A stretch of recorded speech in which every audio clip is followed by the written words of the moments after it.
குழந்தையாக அவதாரம் எடுத்து ஆறு உணர்ந்து வெளியோடு இந்த உலகத்தை ஆட்சி செய்து கொண்டிருக்கின்ற முருகப்பெருமானும் இந்த நல்ல இடத்தை தாண்டி அரண்மனையும் முருகப்பெருமானும் என்று பாடமான போது கொப்பரத்தை எடுத்தவரை இப்போ ஜெகநாதா எங்கள் முன்னே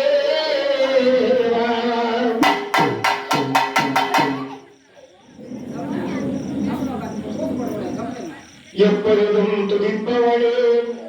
இப்போ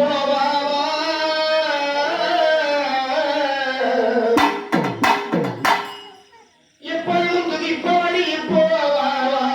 இந்த ஏழை பங்கில் இருப்பவளே இறங்கி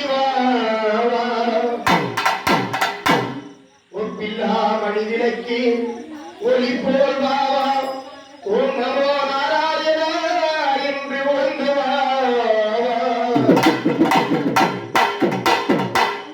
அப்படி ரகுராமா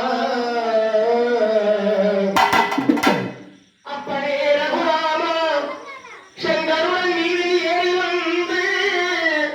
அன்புடனே அருள் செய்வாய் கோவிந்தா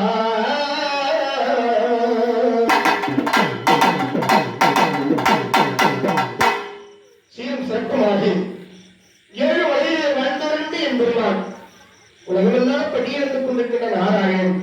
அவனொன்று அதுவும் வசிக்குவதில்லை. அந்த ஏழு வழியிலே வாழ்ந்தவரண்டு என்பதுவாறு அழகாக இந்த தாயுடைய அரண்மனையில் தங்கச்சிக்கு ஒரு துறையாக எப்போதும் துணையாக வாழ்ந்து கொண்டிருக்கின்ற தங்கை கிட்ட ஒரு துறையாக இருந்து கொண்டிருக்கின்ற பகவான் எம்பெருமானும் இந்த அம்மனுடைய சன்னிதானத்தை வணங்கி வழிபாடு செய்ய இருக்கின்றோம்.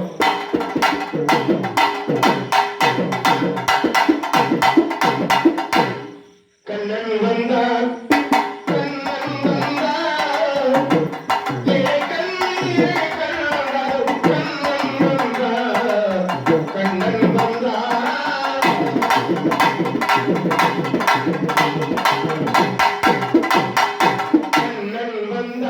மாய கண்ணன் வந்தார்